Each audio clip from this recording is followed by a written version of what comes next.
आपका dear listeners हमारे channel पर स्वागत है, जहां कहानियां सिर्फ सुनी नहीं जाती, महसूस की जाती हैं।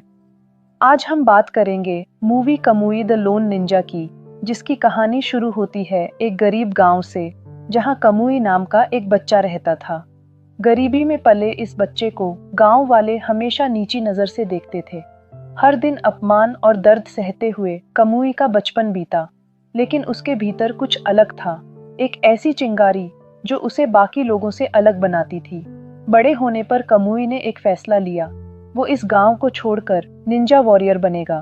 उसने सोचा था कि शक्ति पाकर वो अपनी किस्मत बदल लेगा, लेकिन जैसे जैसे उसने निंजा ट्रेनिंग शुरू की, उसे एहसास हुआ कि निंजा होने का मतलब है बेरहमी से मारना, छिपकर वार करना और बिना किसी दया के अपना मिशन पूरा करना है।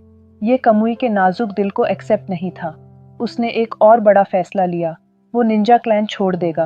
लेकिन क्या आप जानते हैं, निंजा क्लैन छोड़ना मौत को इनविटेशन देने जैसा था। ऐसे लोगों को भगोड़ा कहा जाता था और उनका एकमात्र अंजाम था मौत। बस यहीं से शुरू होता है कमुई का असली एडवेंचर। फ्लैशबैक में हम देखते हैं छोटे कमुई को, जब नो कैनन निंजा ग्रुप का लीडर डूमाक उसे एक मिशन देता है।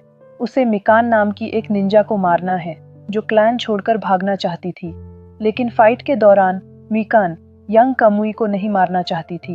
ये देखकर डुमाक अपना स्पेशल वेपन इस्तेमाल करता है, लेकिन मिकन पलटवार करती है और डुमाक की आंख को चोट पहुंचाती है। गुस्से से पागल डुमाक मिकन पर हमला करके उसे समुंदर में फेंक देता है। फिर वो कमुई को एक सरप्राइज दिखाता है। उसकी आंख असली नहीं थी, उसे कोई चोट नहीं लगी थी। अब हम प्रेजेंट में आते हैं, जहां कमुई अपने निंजा ग्रुप से भागा हुआ है। उसके पीछे अब पूरा क्लैन है, जिनका सिर्फ एक मकसद है, कमुई की मौत। जंगल में भागते हुए कमुई अपनी एक्स्ट्रॉर्डिनरी स्किल्स दिखाता है। वो एक पेड़ से दूसरे पेड़ पर छलांग लगाता है, ट्रैप्स बिछाता है और अपनी स्पेशल इजुना मूव से निंजा वॉरियर्स को हराता जाता है। लेकिन उसके पास एक और स्किल है, शैडो मूव। इस टेक्निक से वो अपने पुराने साथी को मार गिराता है। वहीं पास में एक आदमी अपने घोड़े को नहला रहा था। अचानक नाबे नाम का एक आदमी आकर उस पर अटैक करता है और घोड़े की टांग को काटकर जंगल में भाग जाता है। कमुई, जो ये सब देख रहा था, नाबे का पीछा करने लगता है। इधर घोड़े का मालिक गनबे अपने नौकर पर चीखता है। गनबे कोई साधारण आदमी नहीं, बल्कि फेमस मत्सुमी सामुराई क्लैन का लीडर है। कमुई जब नाबे को पकड़ लेता है, तो नाबे उसे डील ऑफर करता है। वो कमुई को इस इलाके से भागने में मदद करेगा। कमुई एक क्लेवर प्लान बनाता है, जिससे गनबे और उसके सामुराई को लगता है कि वो कमुई पर तीर चला रहे हैं, जबकि वो सिर्फ लकड़ी का एक टुकड़ा था। नाबे कमुई को अपनी नाव से अपने गांव ले जाने की पेशकश करता है, लेकिन रास्ते में एक भयंकर तूफान आ जाता है और तभी नाबे का असली चेहरा सामने आता है। वो कमुई को धोखा देकर समुंदर में फेंक देता है। वो सिर्फ एक लकड़ी का टुकड़ा कमुई को पकड़ने के लिए देता है और कहता है कि उसके पास देखभाल करने के लिए एक परिवार है। अगले दिन एक लोकल फिशरमैन को बीच पर एक अजनबी मिलता है। नाबे, जो खुद एक फिशरमैन है, वहां जाकर देखता है कि वो कोई और नहीं बल्कि कमुई है। गिल्ट से भरा नाबे उसे अपने घर ले आता है, लेकिन नाबे की पत्नी ओसिका कमुई को मारने की कोशिश करती है, जिसे उनकी बेटी सायाका रोक लेती है। जब कमुई की आंखें खुलती हैं, वो नाबे पर बेहद गुस्सा होता है, लेकिन नाबे माफी मांगते हुए बताता है कि उसके 3 बच्चे हैं, जिनकी जिम्मेदारी उसी पर है। धीरे धीरे कमुई का गुस्सा कम होता है और नाबे उसे अपना गांव दिखाता है, जहां ज्यादातर लोग फिशरमैन हैं। सायाका उसे एक पुराना घर दिखाती है, जो अब कमुई का नया ठिकाना होगा। लेकिन जैसे ही वो अंदर जाता है, एक छिपा हुआ ट्रैप उसे मारने की कोशिश करता है, जो ओसिका ने बिछाया था। और तभी सबसे बड़ा खुलासा होता है, ओसिका वही मिकान है जिसे कहानी के शुरू में डुमाक ने समुंदर में फेंका था। लेकिन इससे पहले कि वो कमुई पर हमला करे, वहां नाबे आ जाता है और सिचुएशन को संभाल लेता है। उसी रात नाबे कमुई को डिनर के लिए इनवाइट करता है। खाने के दौरान ईटो नाम का एक व्यक्ति उन्हें स्पाई करता है। वो सायाका को पसंद करता है और कमुई के साथ उसे देखकर जेलस होता है। बाद में कमुई नाबे का पीछा करता है और एक स्टोरेज रूम में पहुंचता है, जहां नाबे घोड़े के हूव्स को काट रहा था। नाबे बताता है कि वो इन्हें फिशिंग बेट के रूप में इस्तेमाल करता है, जो मछलियों को आकर्षित करने में मैजिक की तरह काम करते हैं। लेकिन ओसिका पीछा नहीं छोड़ती। कमुई उसे बताता है कि वो उसके सीक्रेट के बारे में जानता है और उसे नुकसान पहुंचाने नहीं आया है। वो खुद भी उसी तरह भागा हुआ है। इससे ओसिका को विश्वास हो जाता है। लेकिन जब वो गांव लौटते हैं तो देखते हैं कि नाबे का घर जल रहा है। उन्हें पता चलता है कि मत्सुमी क्लान नाबे को पकड़कर ले गया है क्योंकि ईटो ने उनकी मदद की थी। सायाका गुस्से से पागल हो जाती है और ईटो के पीछे जाती है। कमुई भी वहां पहुंच जाता है। गांव के लोग भी गुस्से में हैं और मानते हैं कि आइटो ने उन्हें धोखा दिया है। अगले दिन सभी लोग मत्सुमी क्लैन के कैंप में जमा होते हैं, यह देखने के लिए कि नाबे के साथ क्या होगा। जब नाबे की हालत बुरी लग रही थी तभी कमुई और ओसिका वहां पहुंच जाते हैं।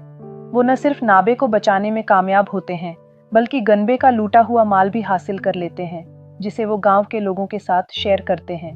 इस ग्रेट एस्केप के बाद कमुई नाबे और उसके परिवार को एक सुरक्षित जगह ले जाता है, कासल मेंक आइलैंड। वहां पहुंचने पर उन्हें पता चलता है कि बहुत से फिशरमैन अजीब तरीके से मारे गए हैं, शार्क्स के द्वारा।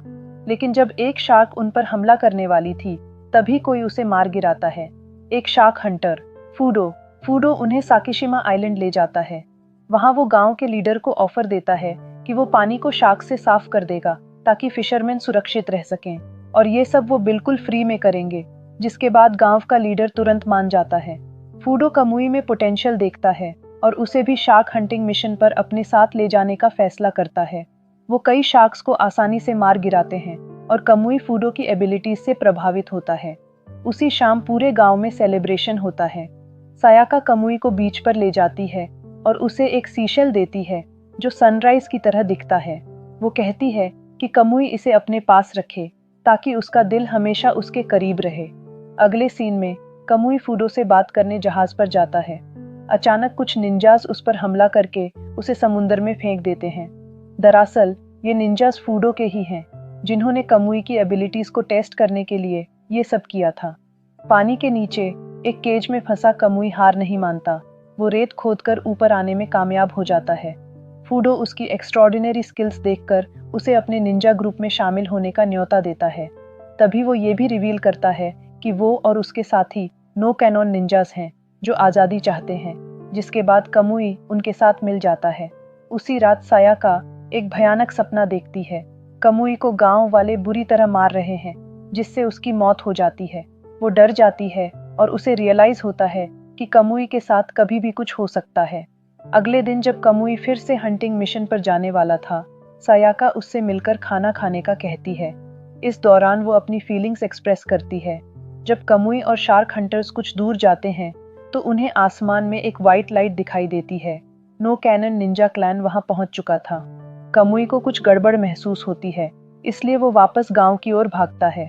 लेकिन जब वो वहां पहुंचता है तो देखता है कि सभी लोग मारे जा चुके हैं, जिनमें नाबे और उसका परिवार भी शामिल है। वो सायाका के पास पहुंचता है जो मरने वाली होती है।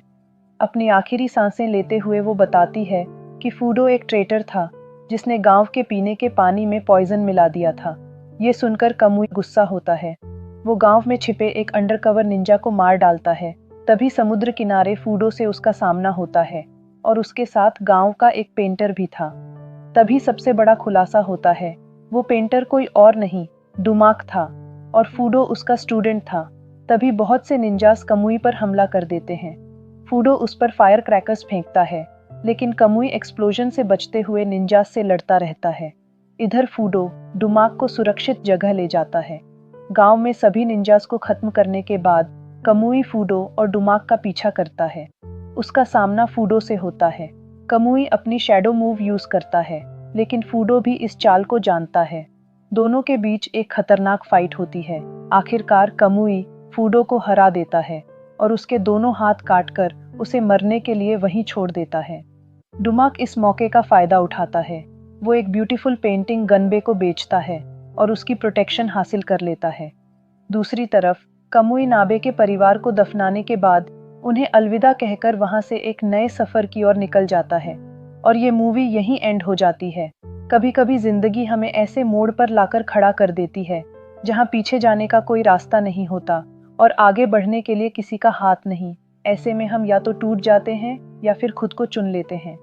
हर इंसान के अंदर एक अधूरा हिस्सा होता है जिसे भरने के लिए वो पूरी जिंदगी लड़ता रहता है, कभी अपनों से, कभी हालातों से, और सबसे ज्यादा खुद से।